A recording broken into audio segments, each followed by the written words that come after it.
ভাই তো কোনো ভাই সাবস্ক্রাইব চলে আসলাম। আমি এখন শোনাবো তোমাদের আমার এই বাণী। গুরুজনেরা, ছোট ছোট ভাই বোনেরা ভিডিও থেকে দূরে থাকবেন, কারণ এই ভিডিওতে অনেক মুসলিম ভাষা প্রয়োগ হতে পারে। আর হ্যাঁ, লাগাতে ভুলবেন না হেডফোন। কিছুদিন আগে রন আর প্রীতির মধ্যে বিভেদ সৃষ্টি হয়েছে। তার কিছুদিন যেতে না যেতে ইতিমধ্যে রন আর রনের দিদির সঙ্গে তুমুল ঝগড়া লেগে গেছে। এই ঝগড়ার গতিবেগ এতটাই বেড়ে গেছে যে পুলিশ কেস পর্যন্ত নাকি হয়ে গেছে। এখানে আমরা কারোর পক্ষে বিপক্ষে যাবো না, কারণ এটা আমাদের পারিবারিক সমস্যা। যেহেতু ঘটনাটি সোশ্যাল মিডিয়াতে নিয়ে আসে, তো আমাদের কথা বলাটা আমাদের প্রাপ্য। তো চল বেশি না বলে শুরু করছি ভিডিও।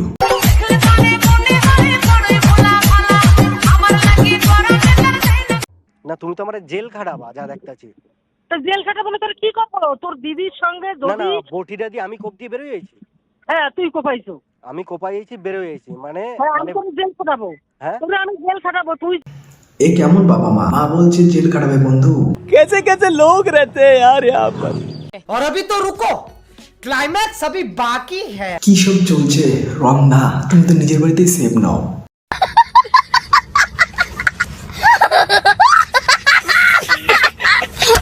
তো বন্ধুরা, আজকে ভিডিওটা এখানেই শেষ করছি। আর হ্যাঁ, লাইক শেয়ার এন্ড সাবস্ক্রাইব করতে ভুলবেন না। দেখা হচ্ছে নেক্সট ভিডিও। আজকের জন্য টাটা।